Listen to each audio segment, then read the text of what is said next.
নমস্কার। আগামী 26শে জুলাই শুক্র বৃষ রাশি থেকে মিথুন রাশিতে গমন করছে। শুক্র প্রেমের কারক গ্রহ, প্রেমকে পালন করার গ্রহ, এবং মিথুন রাশির সিম্বল হচ্ছে নারী পুরুষ একে অপরকে জড়িয়ে আছে, অর্থাৎ আকর্ষণের কারক।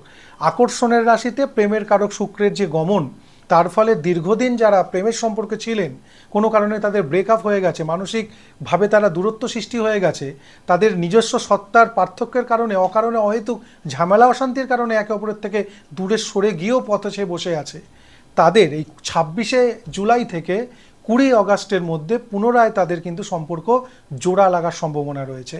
বিশেষ করে 5 রাশির এই সুযোগ আসবে এবং তাদের ক্ষেত্রে প্রেম রিবন্ডিং হওয়ার সম্ভাবনা অধিকতর বেশি। তার কারণ শুক্র যে রাশিতে কানেক্ট করে সেই রাশি থেকে পঞ্চম, রাশি থেকে নবম, রাশি থেকে একাদশ, রাশি থেকে সপ্তম, এই ভাবগুলোতে অধিক ভালো বা শুভ ফল প্রদান করে।